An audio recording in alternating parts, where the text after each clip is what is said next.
হাই friends, নতুন এটা ভিডিঅ'লৈ স্বাগতম।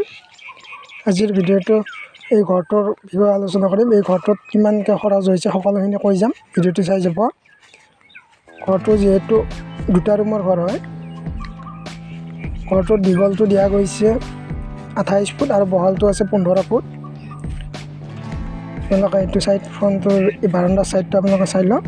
ভিতৰত ৰুমকেইটা আপোনাক দেখুৱাই আছোঁ, চাইজ কিমান হয় কৈ আছোঁ। এইটো হয় ভিতৰ চাইড হয়, এইটো ড্ৰয়িং ৰুম হয়।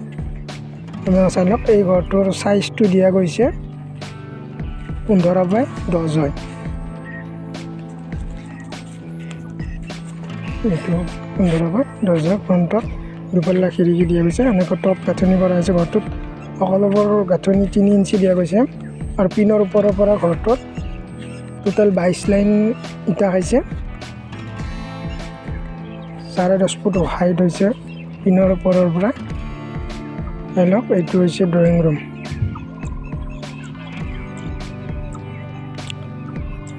আৰু এই ঘৰটোত টোটেল ইটা খাইছে 2400 ইটা খাইছে টোটেল, পিনৰ পৰা ওপৰলৈ। তলত বিম দিয়া গৈছে পিনৰ তলত, আৰু ৰড গৈছে 220 কেজি। আৰু এইটো বেডৰুম হয়, বেডৰুমটো চাইজ হৈছে 14x15 হয়। আৰু ঘৰটোত বালি লাগিছে 6 চিয়াম, আৰু ওপৰৰ কাটিঙত খৰচ গৈছে টোটেল কাটিং মিলাই খৰচ হৈছে 25,000 টকা। আৰু দৰ্জা খিৰিকীৰ কথা ক'বলৈ গ'লে খৰচটো, দৰ্জা 3খন আছে, দুপল্লা খিৰিকী 3খন আৰু 3 পাল্লা 1। এইখিনি খৰচ কাঠ আৰু বনাই দিয়া মিলি টোটেল খৰচ লৈছে 18,000 টকা।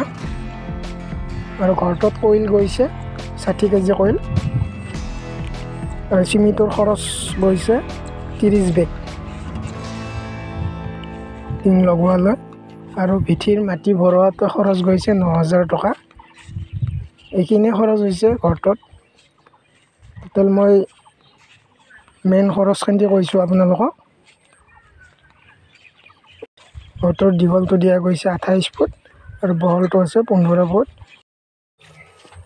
আপোনালোকে যদি কম খৰচত এনেকৈ দুটা ৰুম বনাব বিচাৰে, কম ঠাইত, আপোনালোকে এনেকৈ বনাব পাৰে দুটা ৰুম। এনেকৈ পিনৰ ওপৰৰ পৰা 3 ইঞ্চি দি ওপৰত এনেকৈ লিণ্টাৰৰ ওপৰত 6 লাইন গাঁথনি দিয়া হৈছে। তাত ভেণ্টিলেশ্যনবোৰ পাকাত দিয়া গৈছে, চাই লৈছে।